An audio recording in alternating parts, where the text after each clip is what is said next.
দেশে খুন ধর্ষণ সহ আইন শৃঙ্খলার অবনতির প্রতিবাদে ঢাকা বিশ্ববিদ্যালয়ের রাজু ভাস্কর্য থেকে প্রধান কার্যালয় অভিমুখে গণপদযাত্রা এবং স্মারকলিপি প্রদান কর্মসূচিতে যুক্ত হয়েছেন শিক্ষার্থীরা। সেখানে আছেন আমাদের সহকর্মী আরিফুল ইসলাম, আমরা কথা বলবো তার সাথে। আরিফ, শিক্ষার্থীদের অবস্থান কর্মসূচির বিস্তারিত জানাবেন, পাশাপাশি জানাবেন গণপদযাত্রা শুরু হয়েছে কিনা এবং আরো কি কি কর্মসূচি আছে, বিস্তারিত জানাবেন।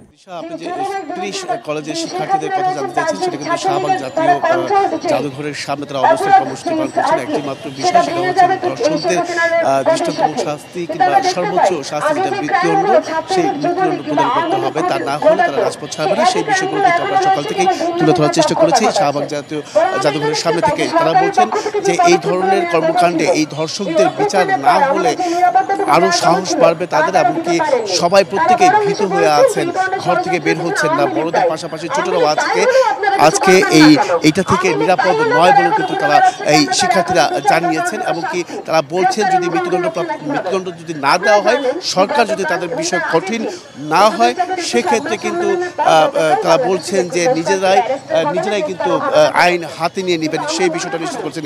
শাইনি চুলে এখন হবে সব হেয়ার স্টাইল। সিল্কোর দ্বিগুণ শাইনি চুল প্রতিদিন।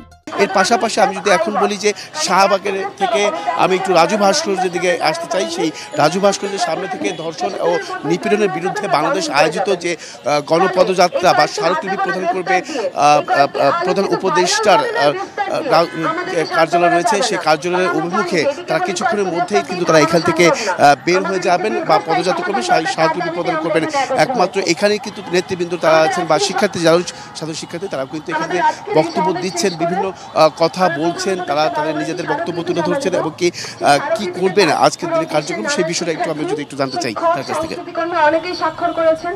সেই স্মারকলিপি প্রস্তুতির সময় আমরা আইন বিশেষজ্ঞ বা আইনের ছাত্র তাদের সাথে যেমন কনসাল্ট করেছি, তেমনি আমরা এই ধর্ষণের ঘটনাগুলি নিয়ে কাজ করেন এমন মানুষজনের সাথে যোগাযোগ করেছি। তাদের মতামত নিয়ে একটি দীর্ঘস্থায়ী সমাধান তৈরির জন্য আমরা এই স্মারকলিপি এবং আমাদের 9টি যে দফা রয়েছে তা তৈরি করেছি।